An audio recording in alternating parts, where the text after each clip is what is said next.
शुभ प्रभातम। विषय नैतिक शिक्षा, कक्षा 8वीं, पाठ 5, गायत्री मंत्र का प्रभाव।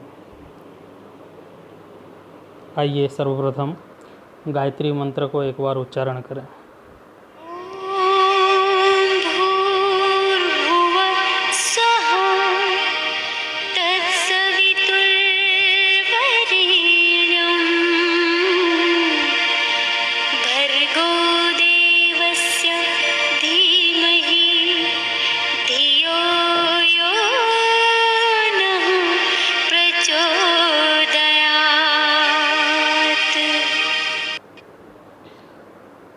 इस गायत्री मंत्र से आप सभी परिचित हैं और प्रार्थना में आप इसका प्रयोग भी करते हैं।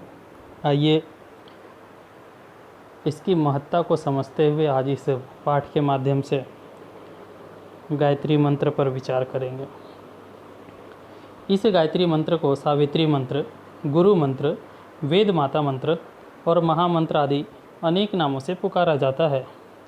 गायत्री की महिमा का वर्णन करते हुए कहा गया है, समस्त दुखों के अपार सागर से पार करने वाली गायत्री है। इसीलिए इसको पाप निवारिणी, दुख हारिणी, त्रिलोक तारिणी कहते हैं। महर्षि दयानंद ने इसका शब्दार्थ इस प्रकार किया है। ओम यह परमेश्वर का निज नाम है। भू जो प्राणों का भी प्राण, भुवः सब दुखों को छुड़ाने हारा, स्वः स्वयं सुख स्वरूप और अपने उपासकों को सब सुखों की प्राप्ति कराने हारा है। उस सवितुः सब जगत की उत्पत्ति करने वाले, सूर्य आदि प्रकाशकों के भी प्रकाशक, समग्र ऐश्वर्य के दाता, देवस्य कामना करने योग्य, भर्गः सब क्लेशों को भस्म करने हारे, पवित्र शुद्ध स्वरूप, तत् उसको हम लोग धीमहि धारण करें। धियो यो नः प्रचोदयात् हमारी बुद्धि को, कर्म को अपनी ओर ले चलो। इसी प्रयोजन के लिए जगदीश्वर की ही स्तुति, प्रार्थना, उपासना करना और किसी उपास्य इष्ट देव को इसके तुल्य या उससे अधिक नहीं मानना चाहिए। इस मंत्र द्वारा सारे संसार को उत्पन्न करने वाले परमात्मा का जो उत्तम तेज है, उसका ध्यान करने से बुद्धि की मलिनता दूर होती है, अर्थात बुद्धि की बुराइयां दूर हो जाती है। इस गायत्री मंत्र में हर एक शब्द का अर्थ दिया हुआ है कि कौन से शब्द का क्या अर्थ है, तो इसको पढ़ करके, इसके अर्थों को विचार करके ही गायत्री का जाप हमें करना चाहिए। आइए आगे देखते हैं।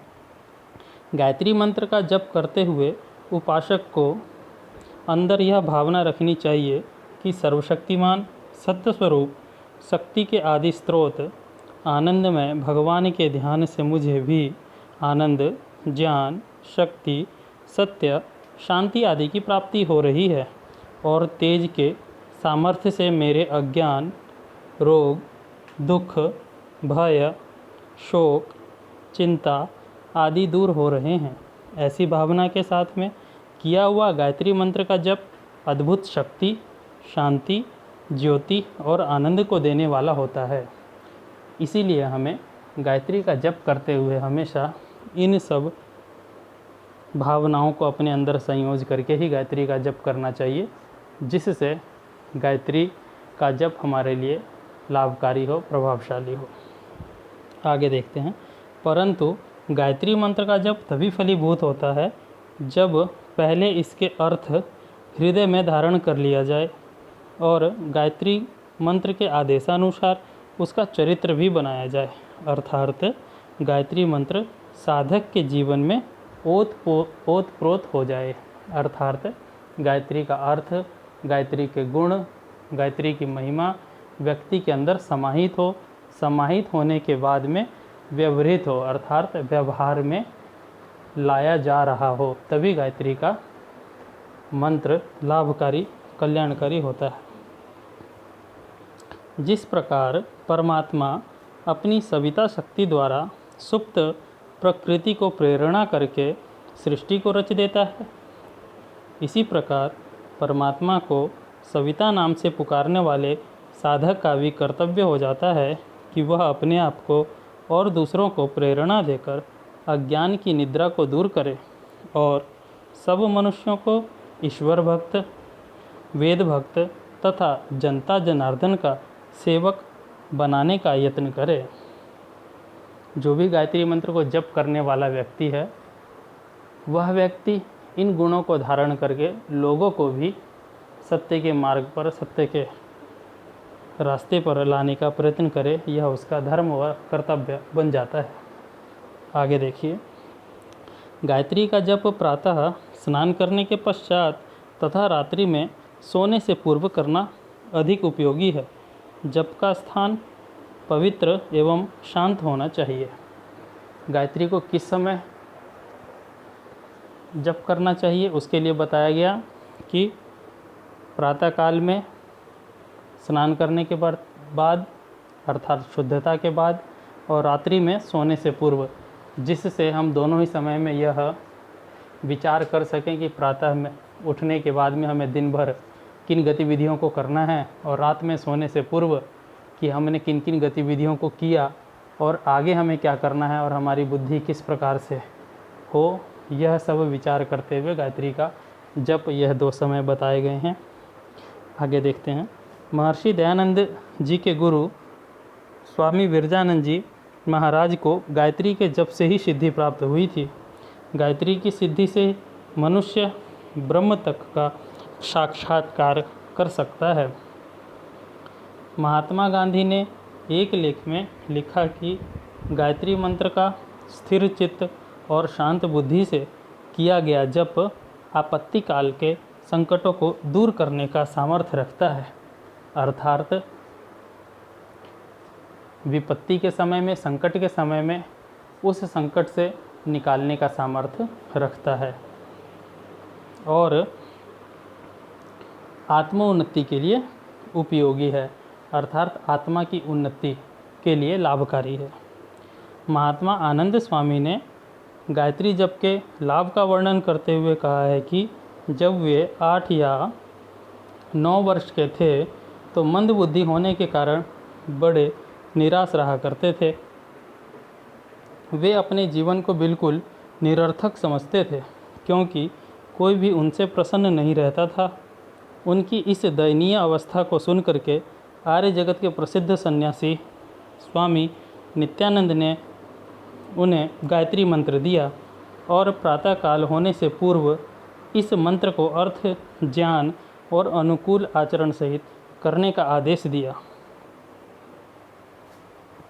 स्वामी नित्यानंद जी ने आनंद स्वामी जी को, जो हमने पहले पेज पे गायत्री मंत्र का अर्थ पढ़ा था, उसी अर्थ को याद करके, स्मरण करा करके और वैसा ही करने का आदेश दिया। जिससे क्या हुआ, इसका परिणाम यह हुआ कि उनके जीवन की काया पलट गई। वे प्रतिदिन उन्नति करने लगे। मंत्र जप से उनकी एकाग्रता बढ़ने लगी, बुद्धि तीव्र होने लगी, मन पढ़ाई में लगने लग गया, बुद्धि विषयों को समझने लग गई। बुद्धि विषयों को समझने लग गई का मतलब कि कक्षा में पढ़ाए जाने वाले साइंस, मैथ इत्यादि विषय उनकी समझ में आने लग गए। मतलब जो भी जटिल प्रश्न उन्हें लगा करते थे वह बुद्धि अब उसे ग्रहण करने लग गई। वे कक्षा में प्रथम आने लगे। युवावस्था में वे इस अर्थ सहित गायत्री जप के प्रभाव से सदा आगे ही बढ़ते चले गए। अतः श्रद्धा और विश्वासपूर्वक एकाग्र मन से अर्थ चिंतन सहित गायत्री का जप करो। महात्मा आनंद स्वामी जी को और गुरु विरजानंद जी को 2 उदाहरण हमारे समक्ष यहाँ पर इस पाठ के माध्यम से हमें देखने को मिल रहा है। तो हम लोगों को भी चाहिए कि गायत्री मंत्र का अर्थ सहित सुबह कम से कम 11 बार और शाम को कम से कम 11 बार दोनों ही समय में गायत्री का जप करते हुए अपने दिन का आरंभ और अपने दिन का हम समापन करें। आइए अब अभ्यास देखते हैं। अभ्यास है पहला, गायत्री मंत्र का अर्थ लिखिए। प्रश्न नंबर 2, गायत्री मंत्र का अर्थ, अच्छा दूसरा प्रश्न था, पहला है गायत्री मंत्र लिखिए, दूसरा गायत्री मंत्र का अर्थ लिखिए, तीसरा है गायत्री की महिमा का वर्णन कीजिए, और चौथा है सविता शक्ति द्वारा मानवीय पुरुषार्थ के बारे में लिखिए। प्रश्न 5, गायत्री मंत्र के जप की विधि तथा समय, जप के स्थान को बताइए। छठा, महात्मा गांधी के गायत्री के विषय में क्या विचार हैं, लिखिए। सातवां, स्वामी विरजानंद को और महात्मा आनंद स्वामी को प्राप्त हुए गायत्री जाप के फल का उल्लेख कीजिए। सब प्रश्नों के उत्तर क्रमशः स्लाइड में दिए गए हैं। इन सभी प्रश्नों को पढ़ते हुए याद करें। अपनी अभ्यास पुस्तिका में लिखने का भी प्रयत्न करेंगे, नहीं तो स्क्रीनशॉट के माध्यम से आप इसे अपने मोबाइल में भी रख सकते हैं। इस प्रकार हमारे यह प्रश्नोत्तर पूर्ण होते हैं। इन प्रश्नोत्तर को कंठस्थ करें, उपयोगी हैं, और गायत्री मंत्र का जाप करते रहें, अपनी बुद्धि को बढ़ाते रहें। धन्यवाद। आपका दिन शुभ हो।